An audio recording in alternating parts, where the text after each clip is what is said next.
परमेश्वर ने जगत से ऐसा प्रेम किया कि उन्होंने अपना इकलौता पुत्र दे दिया, ताकि जो कोई उन पर विश्वास करे वो नाश न हो, परंतु अनंत जीवन पाएं।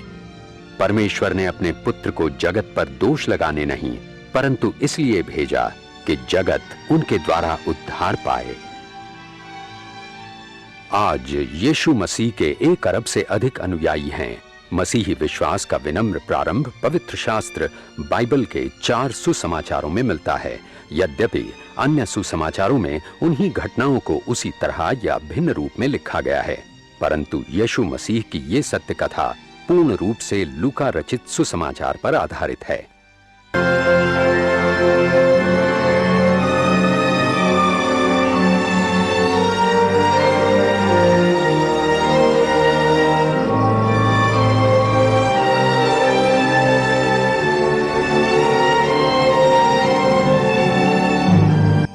सम्राट तिबिरियुस के राज्य के 15वें वर्ष में पैंतुस पिलातुस यहूदिया का शासक था और हेरोदेस गलील का राजा। हन्ना और कैफा महायाजक थे। रेगिस्तान में परमेश्वर का वचन यूहन्ना को प्राप्त हुआ और वे यरदन नदी के आसपास के प्रदेशों में पापों की क्षमा तथा पश्चाताप के बपतिस्मे का प्रचार करने लगे। अपने पापों से पश्चाताप करो और बपतिस्मा लो, तो परमेश्वर तुम्हारे पाप क्षमा करेंगे। जैसे यशायाह भविष्यवक्ता की पुस्तक में लिखा है, रेगिस्तान में कोई पुकार रहा है, प्रभु के लिए मार्ग तैयार करो, प्रभु की यात्रा के लिए सीधा मार्ग बनाओ। हर एक घाटी अवश्य भरी जाए, हर एक पहाड़ और टीला समतल किया जाए, टेढ़े मेढ़े मार्ग सीधे करो और उबड़ खाबड़ मार्ग सपाट, और सारी मानव जाति परमेश्वर के उद्धार को देखेगी। हम क्या करें? हाँ, हमें बताएं, हम क्या करें? सांप के बच्चों, बताइए हम क्या करें? हमें बताएं, हम किस मार्ग पर जाएं? अगर किसी के पास 2 कमीजें हैं, वो एक उस मनुष्य को दे जिसके पास नहीं है, और जिसके पास भोजन है वो अवश्य बांटे। हे गुरु, हम चुंगी लेने वाले हैं, हम क्या करें? निर्धारित से अधिक चुंगी तुम मत लो। और हमें बताएं, हमें क्या करना चाहिए? किसी से भी जबरन धन मत लो और न किसी पर झूठा दोष लगाओ। अपनी कमाई में संतुष्ट रहो।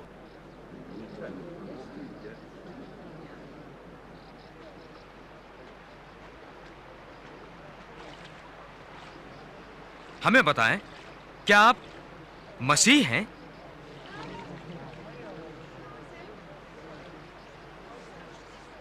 मैं तुम्हें पानी से बपतिस्मा देता हूं, परंतु एक आ रहे हैं जो मुझसे कहीं अधिक महान है। मैं तो उनके जूतों के बंधन खोलने लायक भी नहीं। वे तुम्हें पवित्र आत्मा और आग से बपतिस्मा देंगे। उनका सूप उनके हाथों में है, ताकि वे गेहूं को भूसी से अलग करके अपने खत्ते में रखें।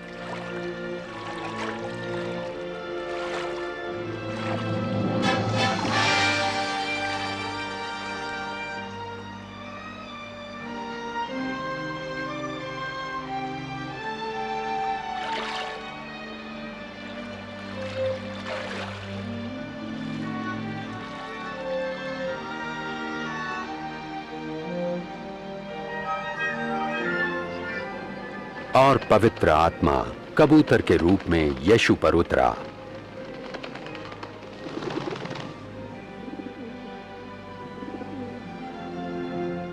और स्वर्ग से आवाज आई, तुम मेरे प्रिय पुत्र हो, मैं तुमसे प्रसन्न हूं।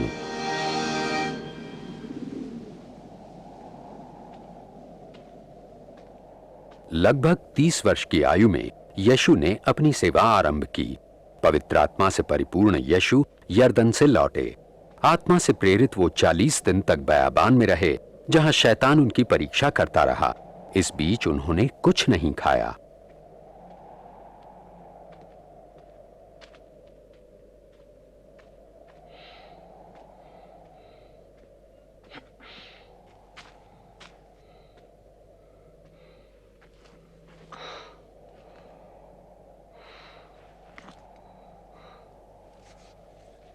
तब शैतान ने उनसे कहा, यदि आप परमेश्वर के पुत्र हैं तो इस पत्थर को रोटी बन जाने की आज्ञा दें।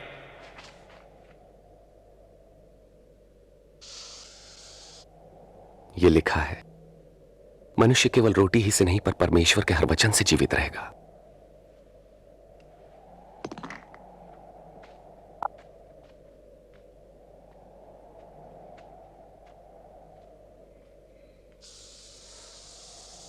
तब शैतान उन्हें ऊंचे स्थान पर ले गया और पल भर में जगत के सारे राज्य दिखाए। ये सब अधिकार और वैभव मैं आपको दूंगा। ये सब मुझे सौंपा गया है और जिसे मैं चाहूं उसे ये सब दे सकता हूं। यदि आप मुझे प्रणाम करें तो ये सब आपका हो जाएगा। यह भी लिखा है कि तुम प्रभु अपने परमेश्वर की उपासना करो और तुम केवल उन्हीं की सेवा करो।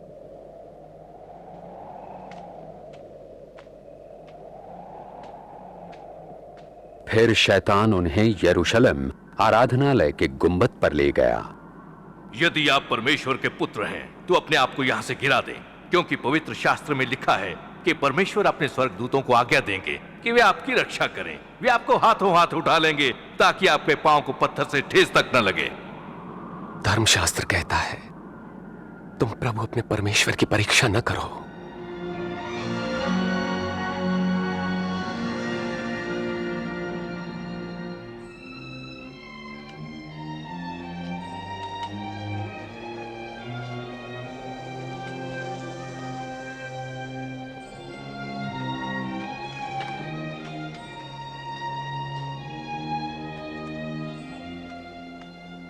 फिर यीशु नासरत आए, जहां वो पले बढ़े थे।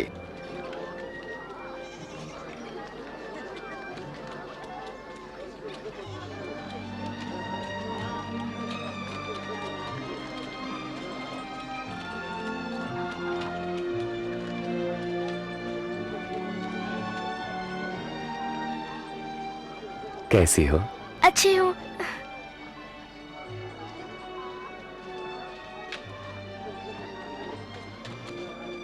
सब्बत यानी विश्राम के दिन नियमानुसार वे आराधनालय गए।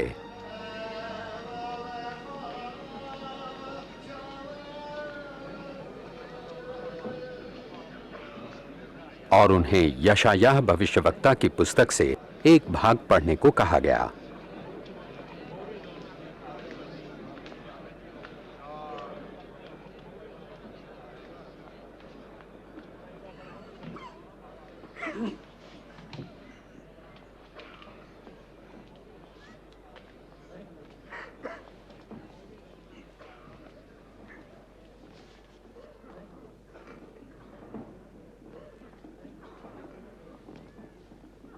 परमेश्वर का आत्मा मुझ पर है, क्योंकि उन्होंने मुझे दीनों को शुभ संदेश सुनाने के लिए चुना है। उन्होंने मुझे भेजा है कि मैं बंदियों को मुक्ति और अंधों को दृष्टि पाने का संदेश दूं, सताए हुए लोगों को मुक्त करने के लिए और यह घोषणा करने के लिए कि समय आ गया है जब परमेश्वर अपने लोगों को बचाएं। वे ठीक कहते हैं।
हम आज से चरणों के नीचे खड़े होकर अपने और सभी अविश्वासियों की आत्माओं की अनंत शांति के लिए क्षमा याचना करते हैं। अपने जीवन दुख को मरण और पुनरुत्थान पर दुखों के अनंत होने पर के सहभागी बना तथा ये प्रभाव दे कि हम अपने जीवन की सारी गलतियों, बाधाओं, मुसीबतों, कठिनाइयों एवं तकलीफों को धीरज, साहस और प्रसन्नतापूर्वक सह सके और अनंत बुद्धि की ओर अग्रसर हो सके। हम तो के लिए मौन रखकर अपने अंतर्गत की जांच करें ताकि हम योग्य रीति से इस क्रूस के रास्ते पे भाग ले सके। पश्चाताप की विनती। हे मेरे ईश्वर, मेरे सेवक, मेरे सेवक, अपना मेरे पाप किया है, मैं सर्वनाश से दया करना इसलिए मेरे ईश्वर तुझे एक सबूत प्रेम के योग्य है। मेरे पापों से नाश करना है और मेरे संकल्प करना मेरे पवित्र प्रकाश से आपका धन्यवाद कभी नहीं करूँगा। अब आपकी छोटी से स्तुति करूँगा। हे पिता हमारे तो जो स्वर्ग में है, तेरा नाम पवित्र जाए, तेरा राज्य आए, तेरी इच्छा जैसे स्वर्ग में है वैसे पृथ्वी पर भी हो। हमारा अन्न आज हमें दे और हमारे अपराध क्षमा कर जैसे हमें अपना क्षमा करते हैं और हमें परीक्षा में न डालो,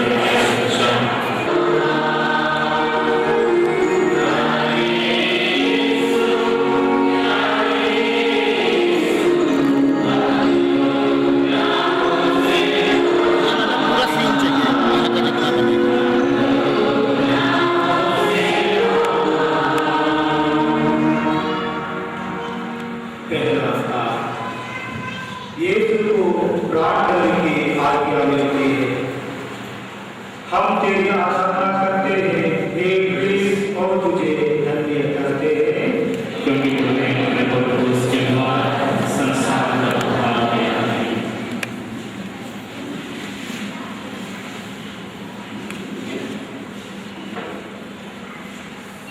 It is Friday, early in the morning. Jesus is brought to Caiaphas, the high priest of Pontius Pilate, the governor, on trumped up charge of treason and is condemned to death. The cries of crucify him, still ring in my ears. The picture of Pilate sitting on the judge's bench, asking the crowd of leaders and people, shall I crucify your king? And their response, we have no king but the emperor.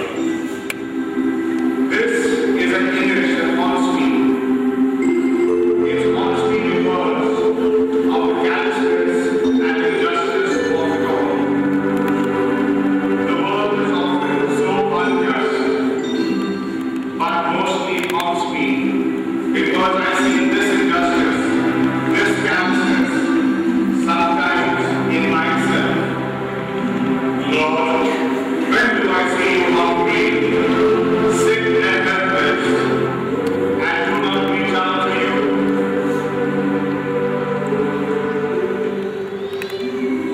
The bread. O Lord Jesus, help us all to remember why you came to us and how we responded. Give us grace to reach out to you in love and justice. हे प्रभु हम पर दया कर, मृत विश्वासियों की आत्माएं ईश्वर के असीम दया से अनंत शांति में निवास करें।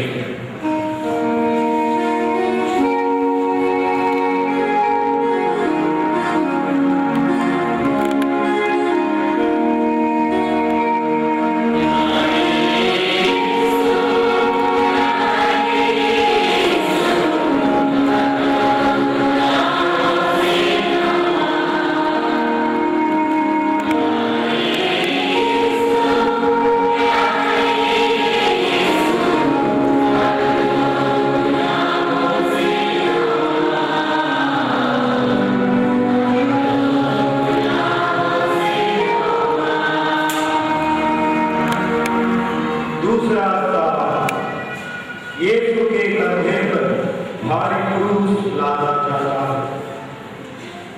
हम तेरी आराधना करते हैं, हे क्रीस्त, और तुझे धन्य कहते हैं, क्योंकि तूने क्रूस के द्वारा संसार क्रूस भारी था। यीशु को तंग गलियों से होकर करीब 1 मील की यात्रा तय करनी थी। इस विचित्र जुलूस को देखकर कुछ लोग पूछताछ तो करते थे और अधिकतर अपने कामों में लगे रहते थे। वे ना तो जानते थे और ना ही उन्हें इसकी चिंता थी कि क्रूस से दबा मनुष्य उनका मुक्तिदाता है। ईश्वर के कंधों पर मानवीय दुख का भारी बोझ था। क्रूस कलंक का प्रतीक था, फिर भी ईश्वर ने कलंक को अपनाया। अपने जीवन काल में उन्होंने हमसे कहा, अपना क्रूस उठाकर मेरे पीछे हो। उन्होंने हमें कभी भी अपना क्रूस उठाने के लिए नहीं कहा, क्योंकि हम इस योग्य नहीं हैं। हमारे पास उस क्रूस को ढूंढने के लिए सामर्थ, शक्ति और साहस नहीं। हमारा क्रूस उनके जितना भारी नहीं। हम उनके दुख को कभी भी महसूस नहीं कर सकते और ना ही हमारे क्रूस को उनके क्रूस के साथ जोड़ सकते हैं। निसंदेह हम धन्य हैं। उन्होंने स्वयं पर सब कुछ लेते हुए हमें मुक्त किया। इसलिए हमें चिंता एवं भय ना करते हुए उन्हें अपनाना चाहिए। प्रार्थना। हे प्यारे यीशु, आपके प्रेम के लिए धन्यवाद। जो दुख कष्ट मुझे अपने मरण तक उठाने पड़ेंगे, उन्हें मैं सारे हृदय से ग्रहण करता हूँ। मुझे सहायता दीजिए, जिससे मैं पूरे धीरज और त्याग से अपना क्रूस उठाऊं। प्रभु, मुझे अंत तक अपना विश्वासी सेवक बने रहने दीजिए। हे प्रभु, हम पर दया कर। हे क्रीस्त, हम पर दया कर। मृत विश्वासियों की आत्माएं ईश्वर के असीम दया से अनंत शांति में निवास करें।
उनके गिरते समय भी आप उनके साथ थे ताकि उनको सहारा और बर्दाश्त दे सके। आप हमें भी ज्योति प्रदान कीजिए ताकि हम अपने अंतरिक्ष और समझ सके, चाहे वह शारीरिक हो या मानसिक अथवा आध्यात्मिक। हमें कृपा दीजिए ताकि इन वचनों से हम हिम्मत न हारें। हमें सिखाएं कि हम कमजोरी में और भी अधिक आप पर निर्भर करें। और किंतु हे प्रभु, आपने हिम्मत नहीं हारी, बल्कि ऊपर अपने क्रूस के मार्ग पर आगे बढ़े। तब हमें सहारा दीजिए ताकि हम अधिक दृढ़ता से प्रार्थना करते रहें। हमारे सामने कितनी ही बाधाएं क्यों ना हो, हम जानते हैं कि आप हमारे साथ हैं।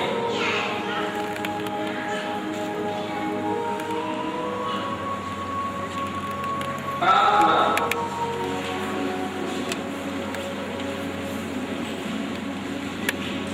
हे यीशु, क्रूस का बोझ तो नहीं पर मेरे पापों का बोझ तुझे इतना दुख देता था।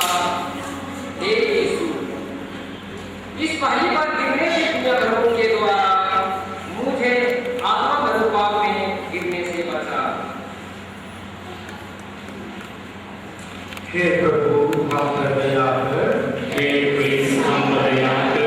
मृत विश्वासियों की आत्माएं ईश्वर के ज्ञान से अनंत शांति में निवास करें।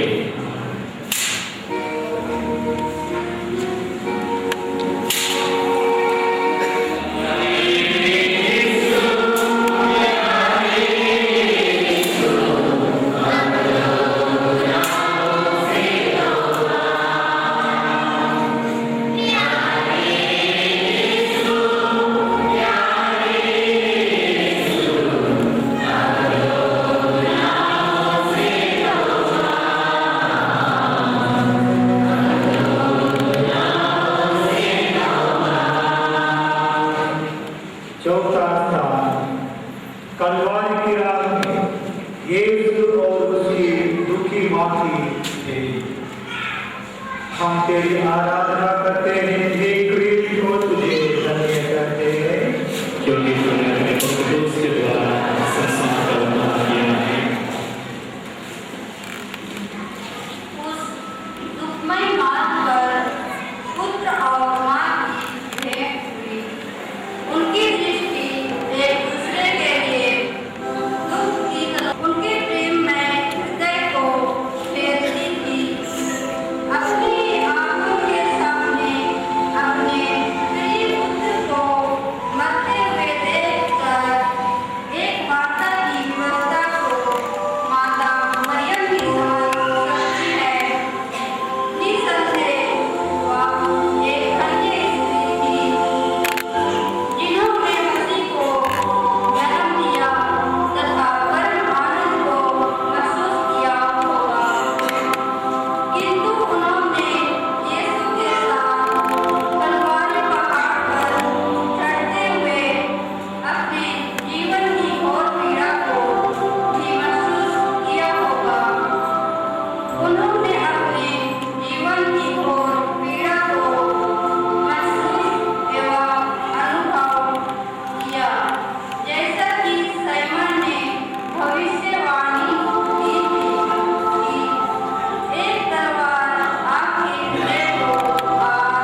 संततियाँ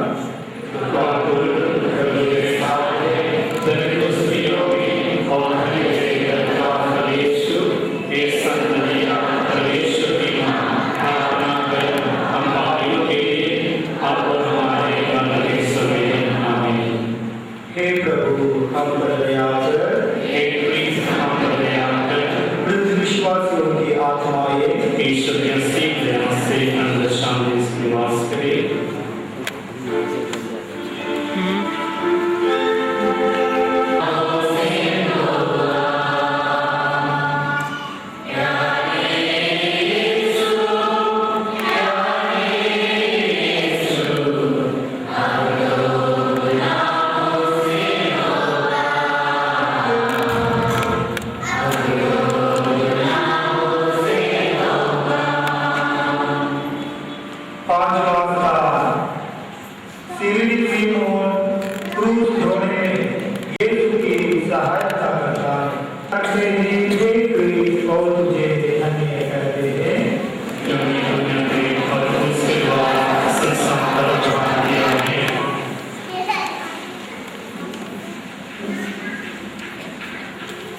कलवारी की रात पर अपनी दुखित मां से मुलाकात कर यीशु ने बड़े दुख के साथ लड़के के उस भारी क्रूस को अपने जख्मी कंधों पर उठाया और अपनी यात्रा जारी रखी। परंतु एक बार फिर मनुष्य के पापों का स्मरण हो आया और वह अत्यधिक चिंतित और दुखी हो उठे।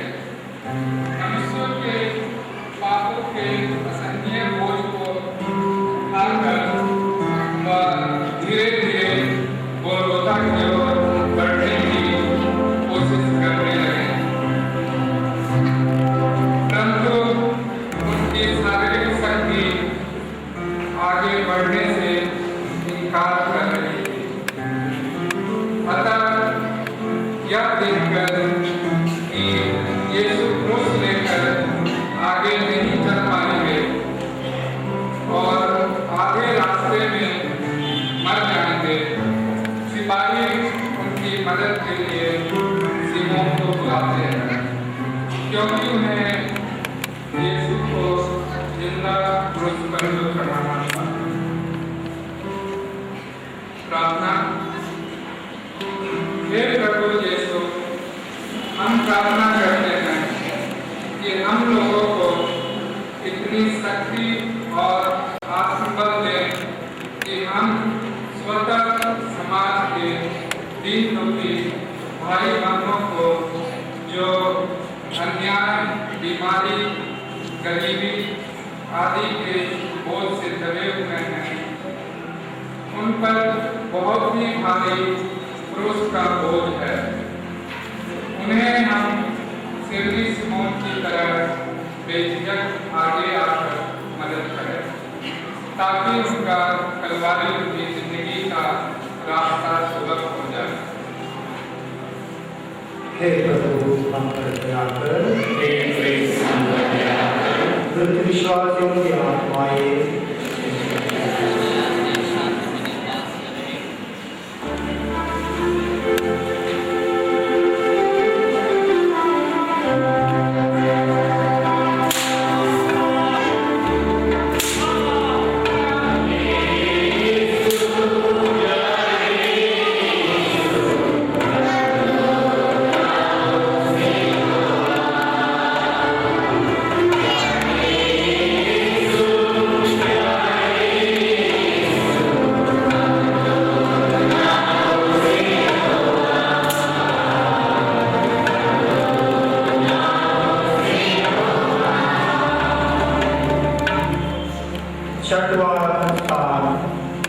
वेरोनिका यीशु का चेहरा खोजते हैं।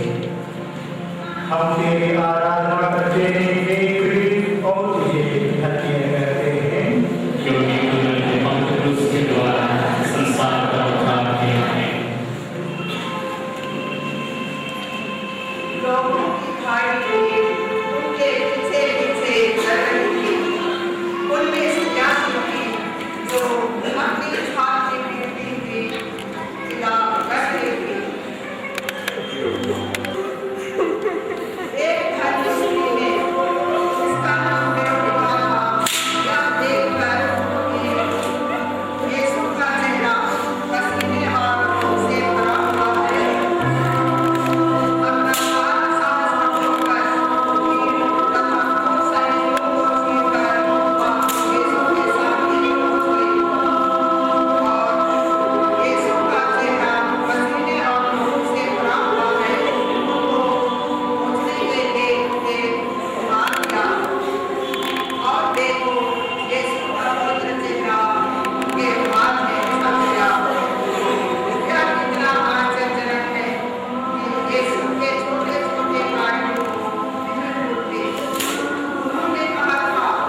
हे प्रभु हम पर दया कर, हे क्रिस्त हम पर दया कर, मृत विश्वासियों की आत्माएं ईश्वर की दया से अनंत शांति में निवास करें।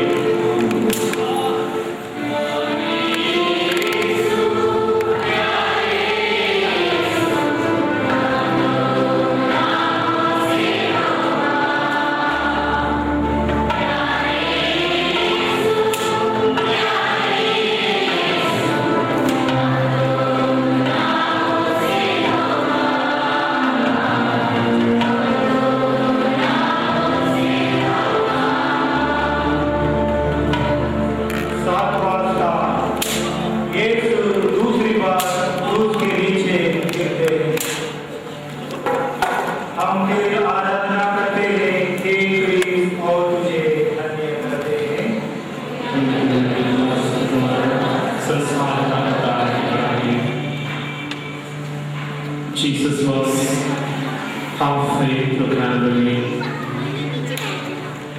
He was suffering under the weight of his cross. Though Simon of Simon was there with him, he was not able to carry the cross because he was sweating with the pain, the ridicule that was happening around him. He falls for a second time to the ground, but his executioners do not permit him to take it and aid me in every moment of my life, that I may not fall again into my former sins. From this very moment onwards, I will earnestly strive to reform my life. Never more will I sin. You, O sole support of the weak and the needy, by your grace, without which I can do nothing, strengthen me to carry on faithfully this resolution that I take now. हे प्रभु हम पर दया कर, हे क्रिस्त हम पर दया कर, मृत विश्वासियों की आत्माएं ईश्वर की ऐसी दया से अनंत शांति में निवास करें।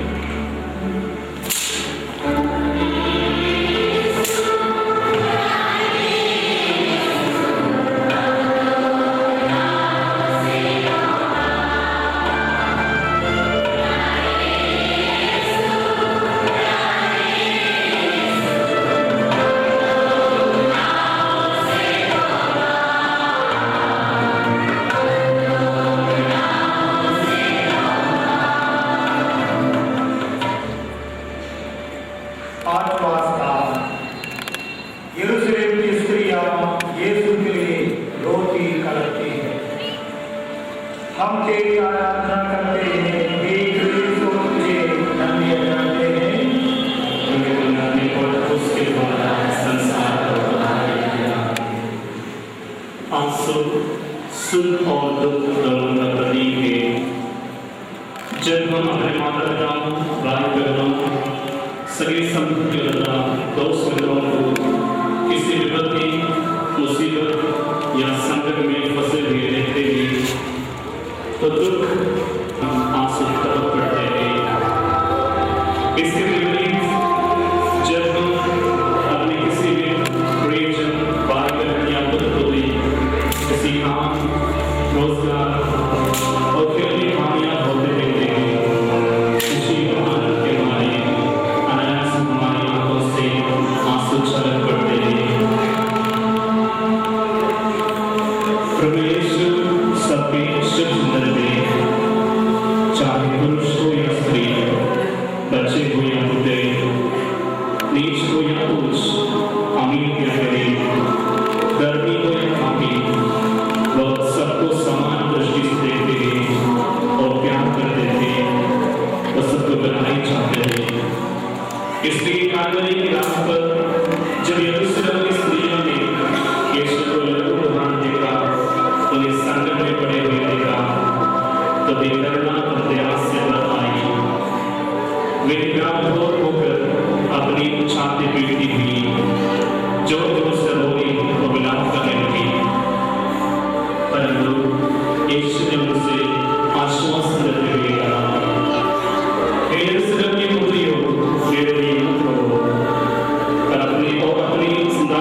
जिन्होंने दूध नहीं पिलाया, तब लोग पहाड़ से कहेंगे हम पर गिर पड़ो, तो पहाड़ियों से हमें ढक लो, क्योंकि यदि हरी लकड़ी का यह भागे तो सूखी लकड़ी का क्या होगा। हम प्रार्थना करें। हे प्रभु यीशु, मैं अपने पापों के कारण रोता हूँ। अपने पापों के द्वारा मैं न केवल नरक के योग्य बन गया हूँ, बल्कि मैंने तुझको बहुत अधिक दुख दिया और अप्रसन्न किया है। हे दयालु यीशु, मुझे एक कृपा प्रदान सहायता दे कि मैं नरक और विशेषकर तेरे प्रेम का स्मरण करता हुआ सदा अपने पापों की प्रायश्चित के लिए रोता रहूं, ताकि अंतिम दिन न्यायदंड से मुक्त होकर स्वर्ग की महिमा प्राप्त कर सकूं। हे प्रभु हम पर दया कर। हे क्रिस्त हम पर दया कर। मृत विश्वासियों की आत्माएं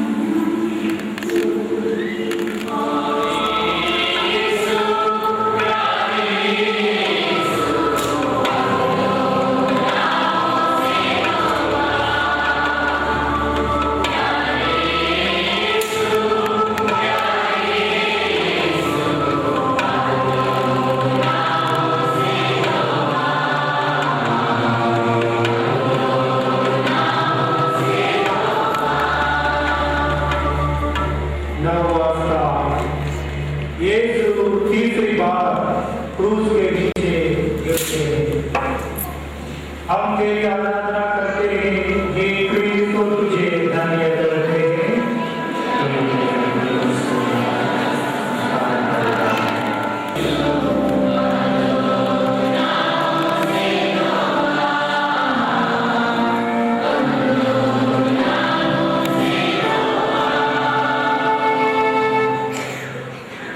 दसी वस्त्र उतारे जाते हैं।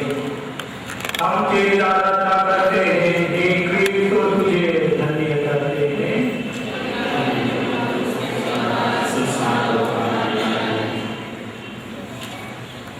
आखिरी में करुणा युद्धों के साथ यीशु अपने क्रूस को अपनी जख्मी कंधों पर ढोते हुए कालवरी पहाड़ के उस चोटी तक पहुंच गए जो गोलगोथा अर्थात खोपड़ी की जगह कहलाती है।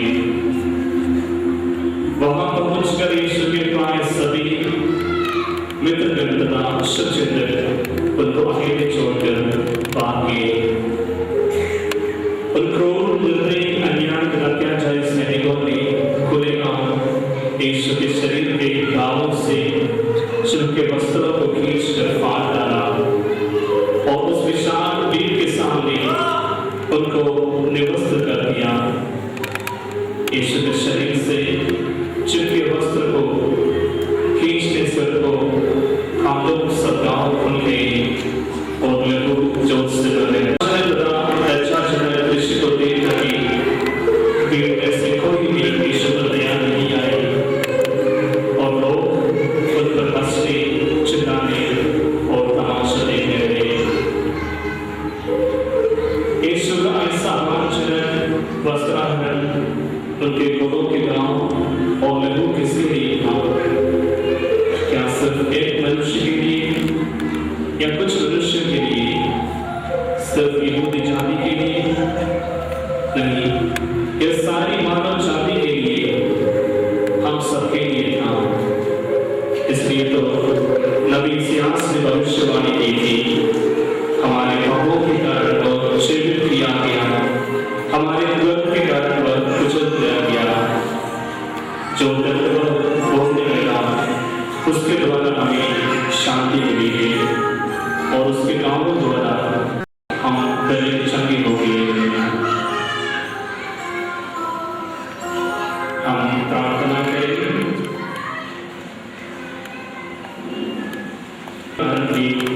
तुझको इतना दुख, कष्ट, अपमान, अन्याय तथा अत्याचार सहना पड़ा।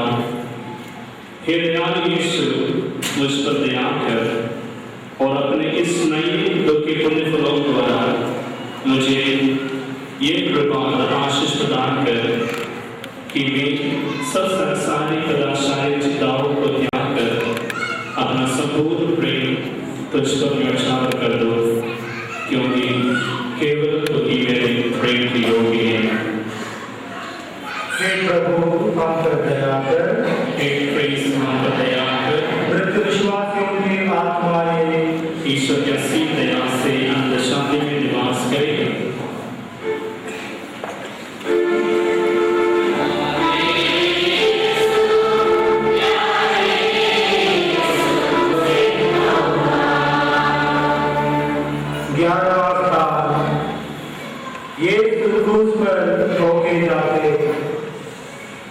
हम तेरी आराधना करते हैं, हे क्रीस्त, और तुझे धन्य करते हैं, क्योंकि तूने और उसके द्वारा संसार का उद्धार किया है।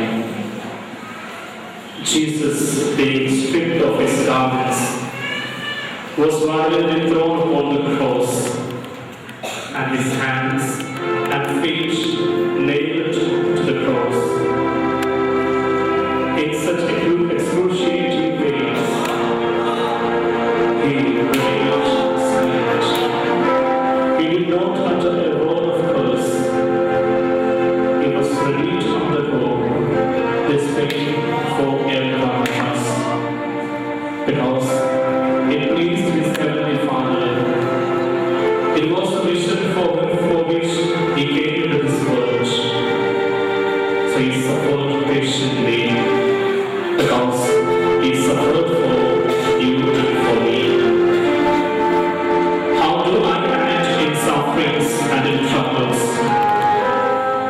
How fretful and impatient I become. How full of complaints do I have when I have to take up small crosses in my life. I begin to shout, I begin to get irritated, I begin to curse, and I begin to question God's love for me, because I do not like to take up the cross.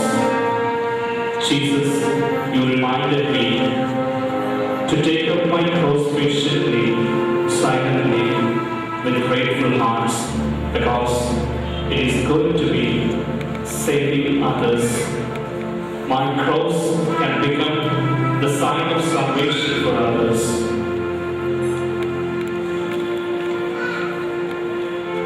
Let us pray.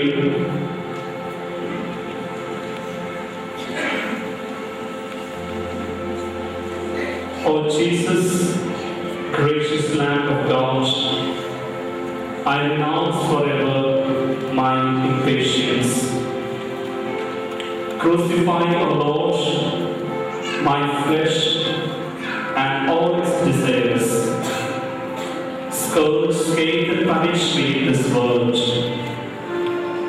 Do not spare me in the world to come. I commit my destiny to you, Lord, resigning myself to your holy will. May it be done in accordance to your will. हे प्रभु हम पर दया कर, हे press हम पर दया कर, मृत विश्वासियों की आत्माएं ईश्वर की असीम दया से अनंत शांति में निवास करें।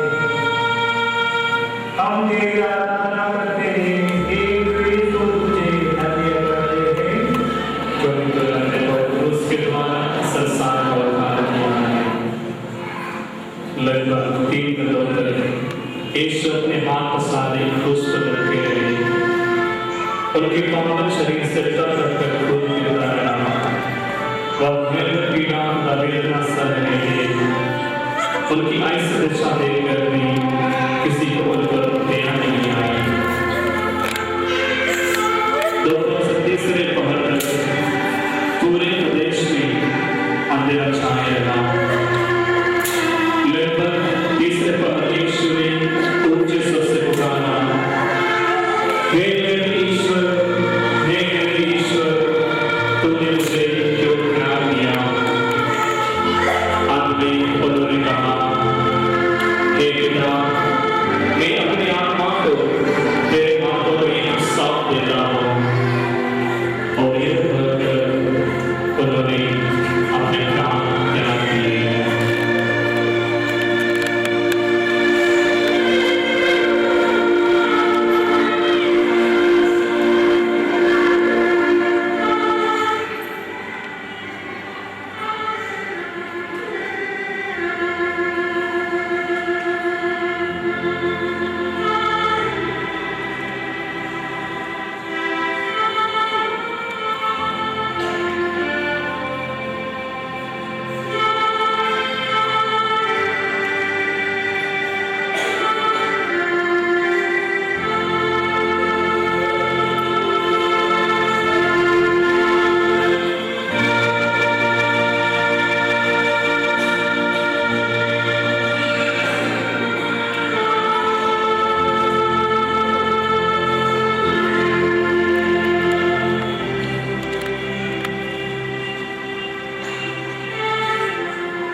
हम प्रार्थना करें। हे क्रूस पर बने हुए यीशु, जिस क्रूस पर तू मेरे लिए मर गया, उसको मैं नतमस्तक होकर बड़े आदर और भक्ति के साथ चूमता हूँ। अपने पापों के कारण मैं बुरे कर्म के योग्य बन गया हूँ, परंतु तेरा मरण मेरा आसरा है। अपने मरण के पुण्य फलों को द्वारा तो मुझे एक कृपा है कि मैं तेरे चरणों की शरण लेकर तेरे प्रेम में मर जाऊं। मैं अपनी आत्मा तेरे हाथों में सौंप देता हूँ।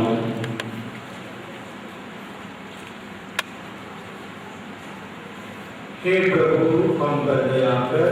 हे क्रिस्त, हम पर दया कर। वृद्ध विश्वासियों की आत्माएं ईश्वर के सीन निवास से अनंत शांति में निवास करें।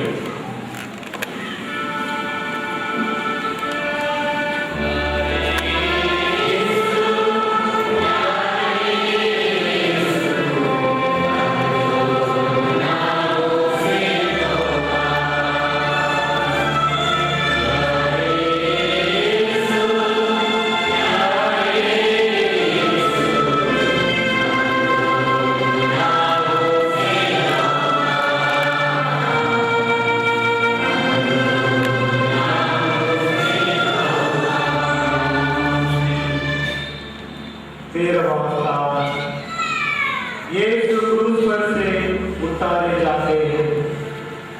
हम तेरी आराधना करते हैं कि क्रीस्त और तुझे धन्य करते हैं।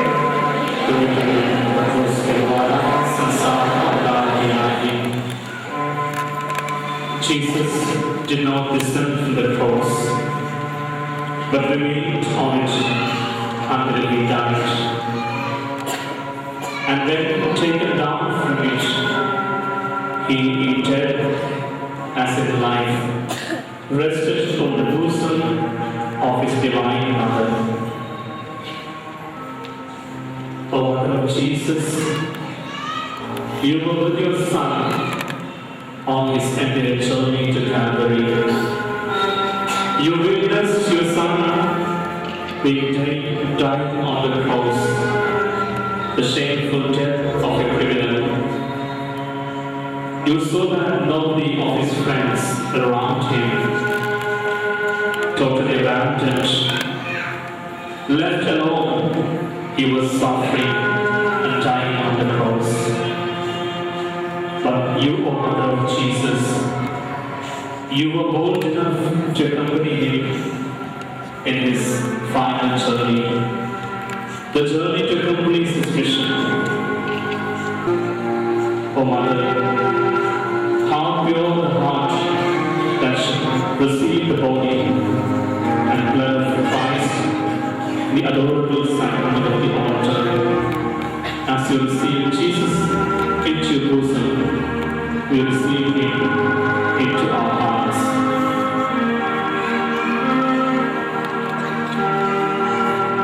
Let us pray.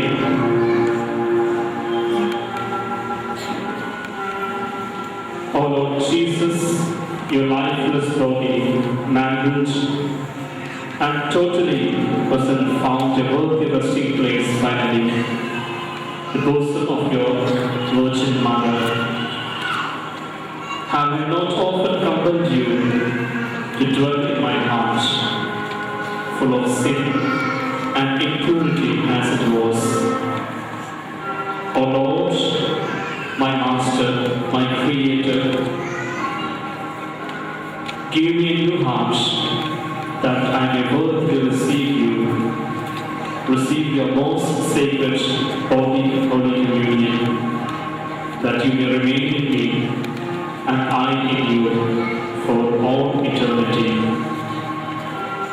हे प्रभु हम पर दया कर, हे क्रिस्त हम पर दया कर, मृत्यु विश्वासियों की आत्माएं ईश्वर की असीम दया से अनंतदशा में निवास करें।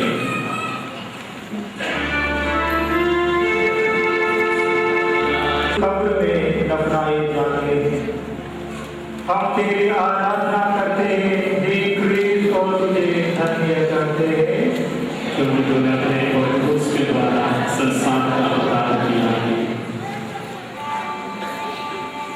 शिष्य प्रभु यीशु के शव शरीर को माता मरियम के गोद से अलग कर उसे चट्टान में खोद कर नई कब्र में दफनाने ले चले। माता मरियम भी उनके साथ गई और उसमें स्वयं अपने हाथों से कब्र को ठीक किया। फिर कब्र बंद करके वे सब वहाँ समृद्धों के साथ घर लौट गए।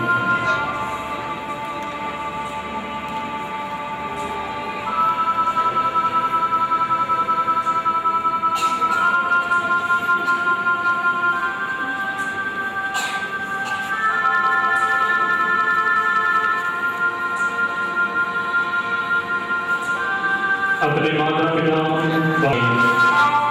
परंतु और सुनो ईश्वर के लिए वरदान है, जिनके अधीन आंखें और सत्य तो ये है कि दुख में ही सुख का प्राप्ति है, मरण में ही जीवन निहित है, क्योंकि प्रभु यीशु ने सत्य ही कहा है, जब तक गेहूं का दाना मिट्टी में नहीं बन जाता तब तक वह अकेला ही रहता है, परंतु यदि वह बन जाता है तो बहुत फल देता है, और जो इस संसार में अपने जीवन से बैर करता है वह उसे अंत जीवन के लिए सुरक्षित रखता है।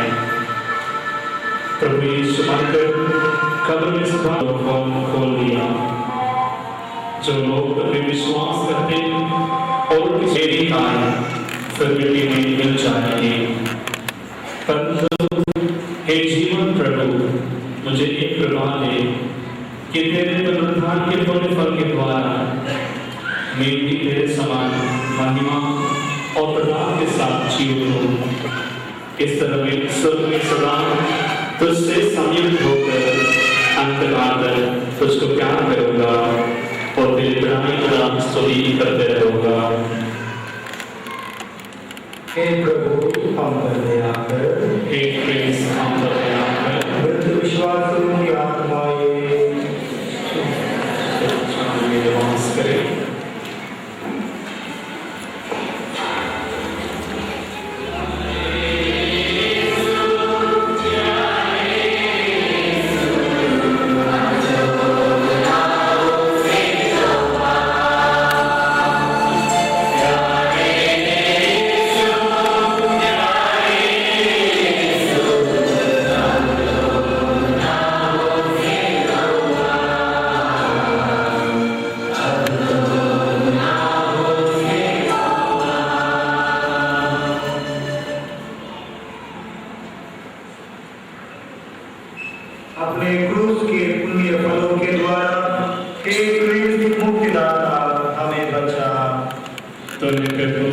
स्वर्ग में तुमने से बचाया, हम पर दया कर। Almighty and eternal God, merciful Father, who has given to the human race your beloved Son as an example of humility, obedience, and patience, proceed us on the way of life, bearing the cross. Graciously grant us that we, inflamed by His infinite love, may take up the sweet yoke of His gospel, together with the mortification of the cross, following Him as His true disciples, so that we shall one day gloriously rise with Him and joyfully hear the final word, "Come, you O blessed of my Father, and possess the kingdom which was prepared for you from the very beginning. Though you reign with the Son and the Holy Spirit, will we hope to come and stay with you till the end, without any shadow of death, without any shadow of sorrow. Receive our prayer of preparation. Accept this, Lord, so that we may enter into eternal kingdom. Father, who art in heaven, hallowed be thy name. Thy kingdom come, thy will be done, on earth as it is in heaven. Give us this day our daily bread. Forgive us our trespasses, as we forgive those who trespass against us. And lead us not into temptation, but deliver us from evil. Hail Mary, full of grace, the Lord is with you. Blessed are you among women, and blessed is the fruit of thy womb, Jesus. Holy Mary, Mother of God, pray for us sinners, now and at the hour of our death. The Holy Spirit, as it was in the beginning, is now, and ever shall be, world without end. Amen.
gratitude and joy because it helps us to realize how much Christ loved us, that He gave up His life for us.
हे ईश्वर, आदि पाप के कारण सभी मनुष्य मृत्यु के वश में थे, पर तूने अपने पुत्र के दुर्भोग द्वारा हमारा उद्धार किया है।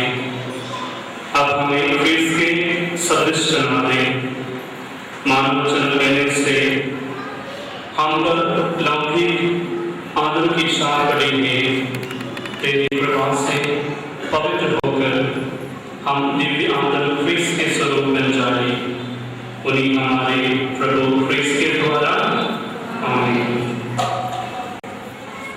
For our service today, where we listen to the word of God.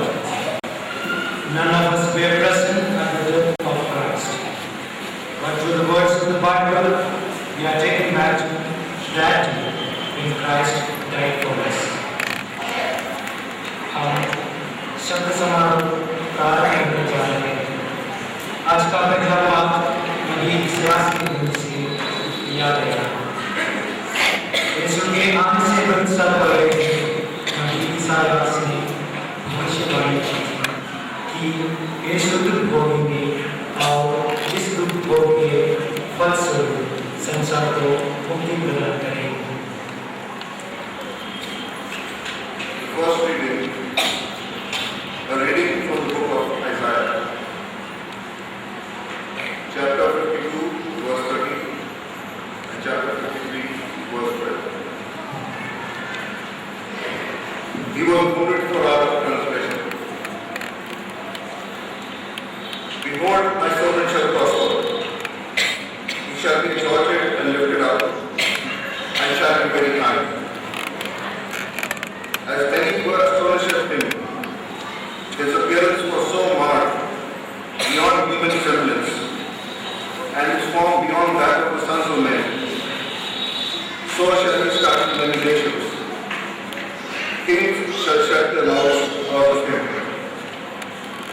For that which has not been told them, they shall see, and that which they have not heard, they shall understand. Who has believed what we have heard? And to whom has the arm of the Lord been revealed? For he grew up before him like a young plant, and like a root out of dry ground. He had no form or comeliness that we should look at him, and no beauty that we should desire him. He was despised and rejected by men, a man of sorrows and acquainted with grief, men hide their faces, he was despised, and we esteemed him not. Surely he has borne our griefs and carried out our sorrows. Yet we esteemed him stricken, smitten by God and afflicted. But he was wounded for our transgressions. He was bruised for our iniquities. Upon him was the chastisement that made us whole, and with his stripes we are healed. All we like sheep have gone astray. We have turned every one to his own way, and the Lord has laid on him the iniquity of us all. He was oppressed, and he was afflicted, yet he opened not his mouth. Like a lamb that is led to the slaughter, and like a sheep that before its shearers is dumb, so he opened not his mouth. By oppression and judgment he was taken away. And as for his generation, who considered that he was cut off out of the hand of the living, stricken for the transgressions of my people. And they made his grave with the wicked. He had done no violence, and there was no deceit in his mouth. Yet it was the will of the Lord to bruise him. He had put him to grief. When he makes himself an offering for sin, he shall see his offspring. He shall prolong his days. The will of the Lord shall prosper in his hand. He shall see the fruit of the travail of his soul and be satisfied. And by his knowledge shall the righteous one, my servant, make many to be devoted righteous, and he shall bear their iniquities. Therefore I will divide him a portion with the great, and he shall divide the spoil with the strong, because he poured out his soul to death, and was numbed with the transgressor. Yet he bore the sin of. This is the word of the Lord. That since Jesus suffered for us, we should have full trust in his mercy. He was one like us in all ways, but suffered for us, and because of his great sufferings, he brought salvation to us. इब्रानियों के नाम संत पौलुस का पत्र। भाइयों, हमारे एक अपने महान सहायक हैं, अर्थात ईश्वर के पुत्र यीशु, जो स्वर्ग पहुंच गए हैं। इसलिए हम अपने विश्वास में सुदृढ़ रहें। हमारे महायाजक हमारी दुर्बलताओं में हमसे सहानुभूति रख सकते हैं, क्योंकि पाप को छोड़कर सभी बातों में हमारी ही तरह उनकी परीक्षा ली गई।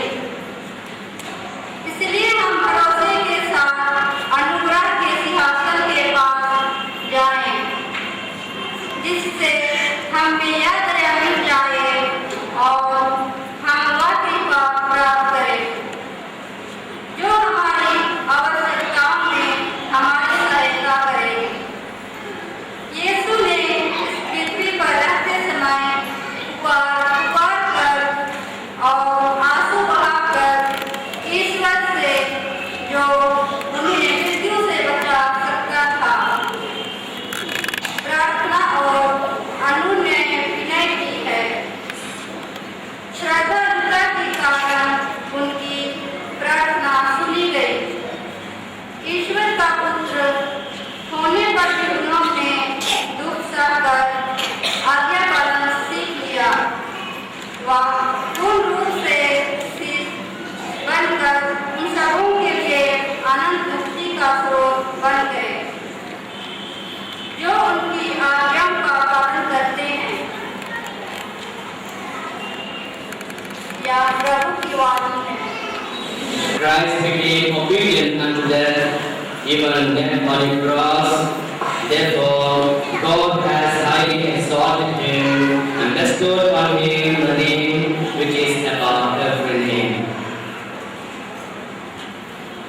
की भोग का पाठ सतयोग के सुसमाचार से लिया गया। सतयोग प्रभु यीशु के जीवन के अंतिम दिन का केवल वर्णन नहीं कर रहे, वे इस बातों को बताना चाहते हैं कि क्यों यीशु ने हम सब के लिए इतना दुख सहा। वे हमें आमंत्रित करते हैं कि हम भी यीशु के पीड़ा को अनुभव करें।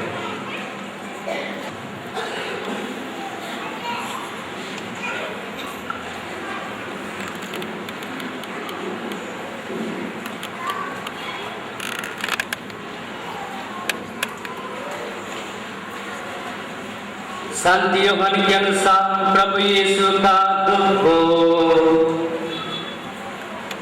यीशु अपने शिष्यों के साथ कैद्रोन नाले के उस पार गए। वहां एक बारी थी, उन्होंने अपने शिष्यों के साथ उसमें प्रवेश किया। उनके विश्वासघाती यूदस को भी वह जगह मालूम थी, क्योंकि यीशु अक्सर अपने शिष्यों के साथ वहां गए थे। इसलिए यूदस पलटन और महायाजकों तथा फरीसियों के भेजे हुए प्यादों के साथ वहां पहुंचा। वे लोग लालचने, मशाले और हथियार लिए थे। यीशु यह जानकर कि मुझ पर क्या क्या बीतेगी, आगे बढ़े और उनसे बोले, किसे ढूंढते हो? उन्होंने उत्तर दिया, यीशु नासरी को। यीशु ने उनसे कहा, मैं ही हूँ। वहां उनका विश्वासघाती यूदस भी उन लोगों के साथ खड़ा था। जब यीशु ने उनसे कहा, मैं ही हूँ, तो वे पीछे हटकर भूमि पर गिर पड़े। यीशु ने उनसे फिर पूछा, किसे ढूंढते हो? वे बोले, यीशु नासरी को। इस बार यीशु ने कहा, मैं तुम लोगों से कह चुका हूँ कि मैं ही हूँ। यदि तुम मुझे ढूंढते हो तो इन्हें जाने दो। यह इसलिए हुआ कि उनका यह कथन पूरा हो जाए, तूने जिन्हें मुझे सौंपा है, मैंने उनमें से एक भी सर्वनाश नहीं होने दिया। उस समय सिमोन पेतरुस ने अपनी तलवार खींच ली और प्रधान याजक के नौकर पर चलाकर उसका दाहिना कान उड़ा दिया। उस नौकर का नाम मलकुस था। यीशु ने पेतरुस से कहा, तलवार म्यान में कर लो। जो प्याला पिता ने मुझे दिया है, क्या मैं उसे नहीं पीऊं? तब पलटन कप्तान और यहूदियों के प्यादों ने यीशु को पकड़कर बांध लिया। वे उन्हें पहले अन्नास के यहाँ ले गए, क्योंकि वह उस वर्ष के प्रधान याजक कैफस का ससुर था। यह वही कैफस था जिन्होंने यहूदियों को यह परामर्श दिया था, अच्छा यही है कि राष्ट्र के लिए एक ही मनुष्य मर जाए। सिमोन पेट्रोस और एक दूसरा शिष्य उसके यीशु के पीछे पीछे चले। यह शिष्य महायाजक का परिचित था। यीशु के साथ प्रधान याजक के प्रांगण में चला गया, किंतु पेतरुस फाटक के पास बाहर खड़ा रहा। इसलिए वह दूसरा शिष्य जो प्रधान याजक का परिचित था फिर बाहर गया और द्वारपाली से कहकर पेतरुस को भीतर ले आया। द्वारपाली ने पेतरुस से कहा, कहीं तुम भी तो उस मनुष्य के शिष्य नहीं हो? उसने उत्तर दिया, नहीं हूँ। जाड़े के कारण नौकर अप्यादे आल सुलगा कर ताप रहे थे। पेत्रुस भी उनके साथ तापने लगा। प्रधान याजक ने यीशु से उनके शिष्यों और उनकी शिक्षा के विषय में पूछा। यीशु ने उत्तर दिया, मैं संसार के सामने प्रकट रूप से बोला हूँ। मैंने सदा सभागृह और मंदिर में जहाँ सब यहूदी एकत्र हुआ करते हैं शिक्षा दी है। मैंने गुप्त रूप से कुछ नहीं कहा। ये आप मुझसे क्यों पूछते हो? उनसे पूछ लीजिए जिन्होंने मेरी शिक्षा सुनी है। वे जानते हैं कि मैंने क्या कहा है। इस पर पास खड़े प्यादों में से एक ने यीशु को थप्पड़ मारकर कहा, तुम प्रधान याजक को इस तरह जवाब देते हो? यीशु ने उनसे कहा, यदि मैंने गलत कहा तो गलती बता दो, और यदि ठीक कहा तो मुझे क्यों मारते हो? इसके बाद अन्नस ने बांधे हुए यीशु को प्रधान याजक कैफस के पास भेज दिया। सिमोन पेत्र उस समय आता रहा था। कुछ लोगों ने उनसे कहा, कहीं तुम भी तो उसके शिष्य नहीं हो? उसने अस्वीकार करते हुए कहा, नहीं हूँ। प्रधान याजक का एक नौकर उस व्यक्ति का संबंधी था जिसका कान पेत्रुस ने उड़ा दिया था। उसने कहा, क्या मैंने तुमको उसके साथ बारी में नहीं देखा था? पेत्रुस ने फिर अस्वीकार किया और उसी क्षण मुर्गे ने बांध दी। तब वे यीशु को कैफस के यहाँ से राज्यपाल के भवन ले गए। अब भोर हो गया था। उन्होंने इसलिए भवन में प्रवेश नहीं किया कि वे अशुद्ध ना हो जाएं, बल्कि पास्का का मेमना खा सके। पिलातुस बाहर आकर उनसे मिला और बोला, आप लोग इस मनुष्य पर कौन सा अभियोग लगाते हैं? उन्होंने उत्तर दिया, यदि यह कुकर्म नहीं होता तो हमने इसे आपके हवाले नहीं किया होता। पिलातुस ने उनसे कहा, आप लोग इसे ले जाइए और अपनी संहिता के अनुसार इसका न्याय कीजिए। यहूदियों ने उत्तर दिया, हमें किसी को प्राण दंड देने का अधिकार नहीं है।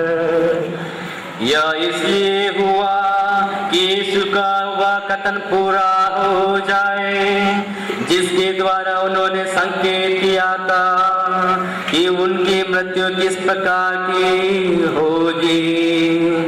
तब पिलातुस ने भवन में वापस जाकर यीशु को बुला भेजा और उनसे कहा, क्या तुम यहूदियों के राजा हो?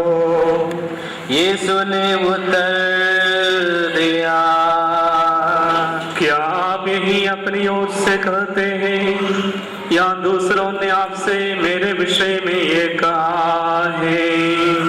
पिलातुस ने कहा, क्या मैं यहूदी हूँ? तुम्हारे ही लोगों ने और महायाजकों ने तुम्हें मेरे हवाले कर दिया है। तुमने क्या किया है? यीशु ने उत्तर दिया, मेरा राज्य संसार का नहीं है। यदि मेरा राज संसार का होता तो मेरा अनुयायी लड़ते और यहूदियों के हवाले नहीं किया जाता, परंतु मेरा राज्य यहाँ का नहीं है। इस पर पिलातुस ने उनसे कहा, तो तुम राजा हो? यीशु ने उत्तर दिया, आप ठीक कहते हैं, मैं राजा हूँ। मैं इसलिए जन्मा और इसलिए संसार में आया हूँ कि सत्य के विषय में साक्ष्य दूं। जो सत्य के पक्ष में है वह मेरे सुनता है। पिलातुस ने उनसे कहा, सत्य क्या है? वह यह कहकर फिर बाहर गया। यहूदियों के पास आकर उसने उनसे कहा, मैं तो उसमें कोई भी दोष नहीं पाता हूँ, लेकिन तुम्हारे लिए पास्का के अवसर पर एक बंदी को रिहा करने की प्रथा है। क्या तुम लोग चाहते हो कि मैं तुम्हारे लिए यहूदियों के राजा को रिहा कर दूं? इस पर वे फिर चिल्लाने लगे, इसे नहीं बराबस हो। बरअब्बास तो डाकू था। तब पिलातुस ने यीशु को ले जाकर कोड़े लगाने का आदेश दिया। सैनिकों ने कांटों का मुकुट गूंथकर उसके सिर पर रख दिया और उन्हें बैंगनी कपड़ा पहनाया। फिर वे उनके पास आकर कहने लगे, यहूदियों के राजा प्रणाम। और वे उन्हें थप्पड़ मारते थे। पिलातुस ने फिर बाहर जाकर लोगों से कहा, देखो, मैं उसे तुम लोगों के सामने बाहर ले आता हूँ, जिससे तुम यह जान लो कि मैं उसमें कोई भी दोष नहीं पाता हूँ। तब यीशु कांटों का मुकुट और बैंगनी कपड़ा पहने बाहर आए। पिलातुस ने लोगों से कहा, यही है वह मनुष्य। महायाजक अपराधी उन्हें देखते ही चिल्ला उठे, इसे क्रूस दीजिए, इसे क्रूस दीजिए। पिलातुस ने उनसे कहा, तुम ही इसे ले जाओ और क्रूस पर चढ़ाओ। मैं तो इसमें कोई भी दोष नहीं पाता। यहूदियों ने उत्तर दिया, हमारी एक संहिता है और उस संहिता के अनुसार वह प्राणदंड के योग्य है, क्योंकि इसने ईश्वर का पुत्र होने का दावा किया है। पिलातुस यह सुनकर और भी डर गया। उसने फिर भवन के अंदर जाकर यीशु से पूछा, तुम कहाँ के हो? किंतु यीशु ने उसे कोई उत्तर नहीं दिया। इस पर पिलातुस ने उनसे कहा, तुम मुझसे क्यों नहीं बोलते? क्या तुम यह नहीं जानते कि मुझे तुमको रिहा कर देने का भी अधिकार है और तुमको क्रूस पर चढ़ाने का भी? यीशु ने उत्तर दिया, यदि आपको ऊपर से अधिकार ना दिया गया होता तो आपका मुझ पर कोई अधिकार नहीं होता। इसलिए जिसने मुझे आपके हवाले कर दिया है वह अधिक दोषी है। उस समय से पिलातुस यीशु को मुक्त करने का उपाय ढूंढने लगा, परंतु यहूदी चिल्लाकर कहने लगे, यदि आप इसे रिहा करते हैं तो आप कैसर के हितैषी नहीं है। जो अपने को राजा कहता है वह कैसर का विरोध करता है। यह सुनकर पिलातुस ने यीशु को बाहर ले आने का आदेश दिया। वह अपने न्यायासन पर उस जगह जो लिथोस्त्रोतोस और इब्रानी में गभाता कहलाती है बैठ गया। पास्का की तैयारी का दिन था। लगभग दोपहर का समय था। पिलातुस ने यहूदियों से कहा, यही है तुम्हारा राजा। इस पर वे चिल्ला उठे, ले जाइए इसे क्रूस दीजिए।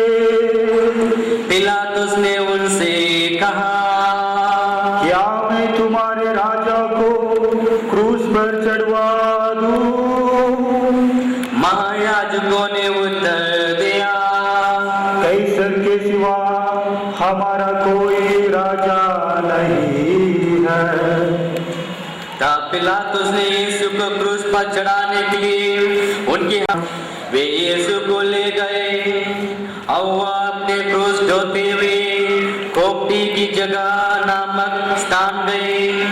इब्रानी में उसका नाम गोलगोथा है। वहां उन्होंने यीशु को और उनके साथ और दो व्यक्तियों को क्रूस पर चढ़ाया, एक को इस और दूसरे को उस और बीच में यीशु को। पिलातुस ने एक दोष पत्र भी लिखवा कर क्रूस पर लगवा दिया। वह इस प्रकार था, यीशु नाज़री यहूदियों का राजा। बहुत से यहूदियों ने यह दोष पत्र पढ़ा क्योंकि वह स्थान जहाँ यीशु क्रूस पर चढ़ाए गए थे शहर के पास ही था। दोष पत्र इब्रानी, लातीनी और यूनानी भाषा में लिखा हुआ था। इसलिए यहूदियों के महायाजकों ने पिलातुस से कहा, न लिखिए यहूदियों का राजा, बल्कि इसने कहा कि मैं यहूदियों का राजा हूँ। पिलातुस ने उत्तर दिया, मैंने जो लिख दिया है सो लिख दिया। यीशु को क्रूस पर चढ़ाने के बाद सैनिकों ने उनके कपड़े ले लिए और कुर्ते के सिवा उन कपड़ों के 4 भाग कर दिए, हर सैनिक के लिए एक बार। उस कुर्ते में सीवन नहीं था, वह ऊपर से नीचे तक पूरा का पूरा बुना हुआ था। उन्होंने आपस में कहा, हम इसे नहीं फाड़े, चिट्ठी डालकर देख ले कि यह किसे मिलता है। यह इसलिए हुआ कि दंगन का यह कथन पूरा हो जाए। उन्होंने मेरे कपड़े आपस में बांध लिए और मेरे वस्त्र पर चिट्ठी डाली। सैनिकों ने ऐसा ही किया। यीशु की माता, उसकी बहन क्लोपस की पत्नी मरियम, मरियम मगदलीना उनके क्रूस के पास खड़ी थी। यीशु ने अपनी माता को उनके पास अपने शिष्य को जिसे वो प्यार करते थे देखा। उन्होंने अपनी माता से कहा, भद्रे, ये आपका पुत्र है।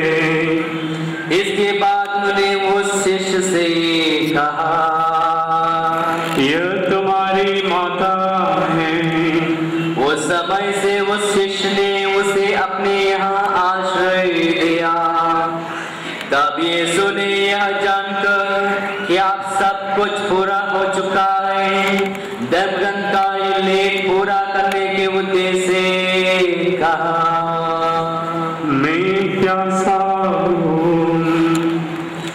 वहाँ कच्चे अंगूरे से भरा एक पात्र रखा था।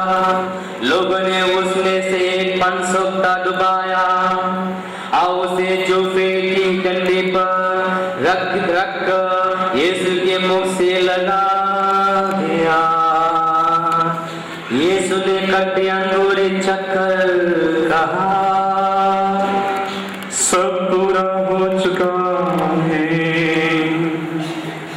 से झुका कर प्राण त्याग दिए।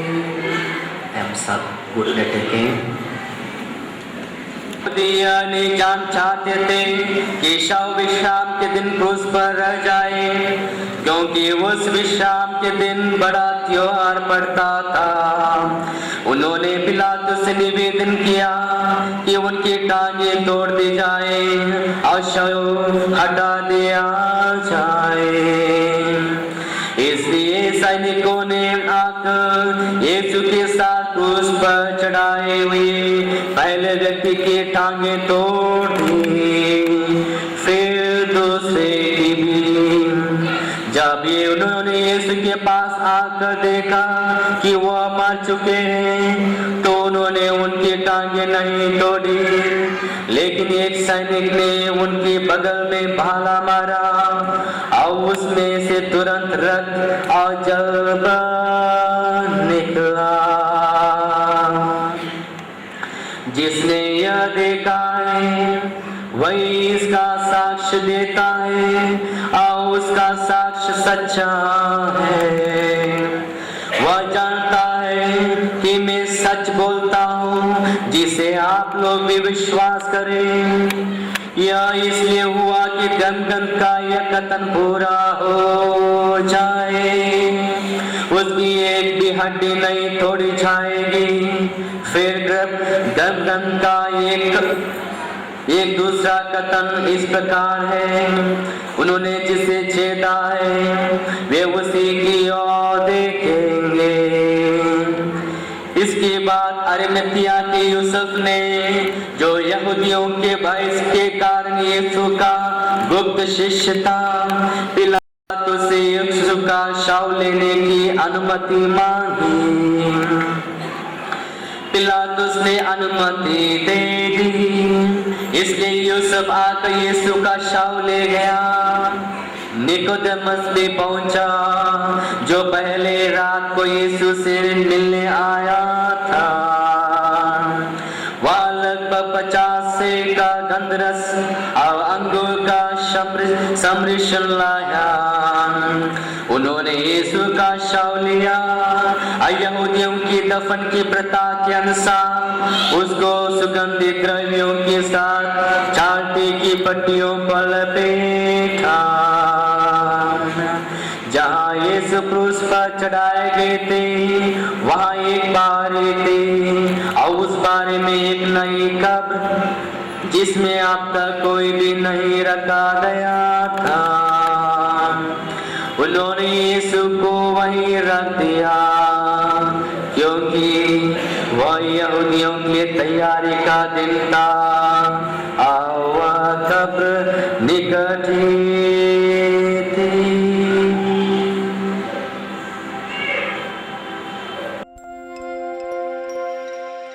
मैं भटका मुसाफिर हूँ, तू ही मेरी मंजिल। दिन ढलता है, राह दिखा मुझको।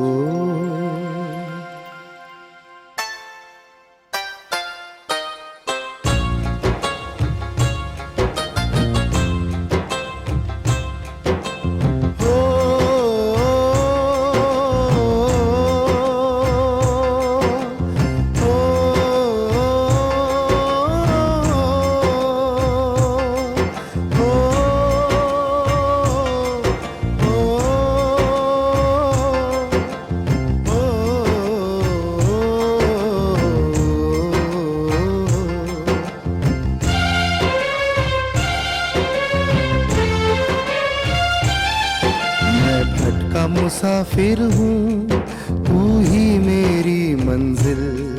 दिन ढलता है, राह राह दिखा दे प्रभु।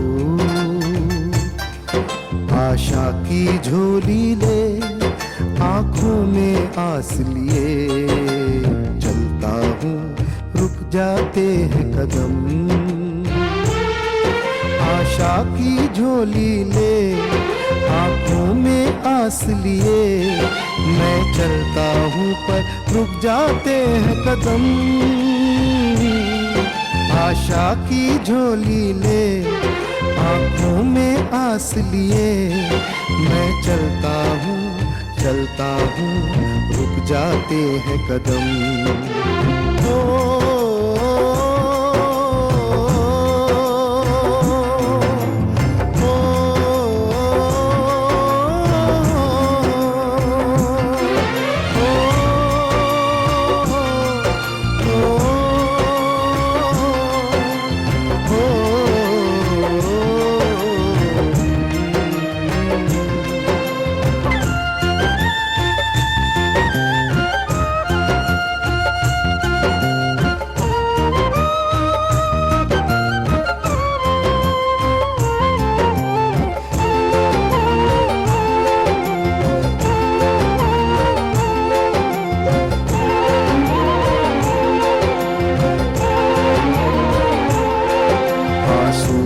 घाटी में मैं डूबा था गम में, अनजाना था तेरे प्रेम से। तेरे जख्मों को देखा, आहों को तेरी सुना, और भूल गया सारे गम अपने। तेरे जख्मों को देखा, आहों को तेरी सुना, और भूल गया सारे गम अपने। तेरे जख्मों को देखा, आहों को तेरी सुना, और भूल गया सारे गम अपने।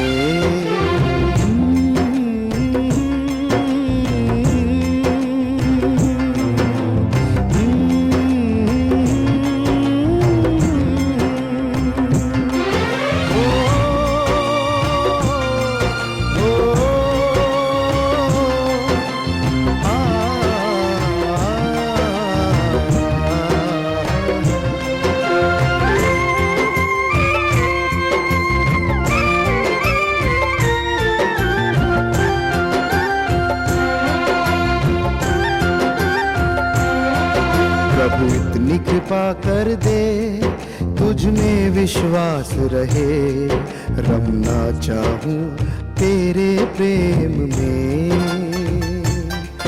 तू प्यार का है सागर, तू दया की बहती लहर, बस एक बूंद का प्यासा निर्जल मन। तू प्यार का है सागर, तू दया की बहती लहर, बस एक बूंद का प्यासा निर्जल मन। तू प्यार का है सागर, तू दया की बहती लहर, बस एक बूंद का प्यासा निर्जल मन।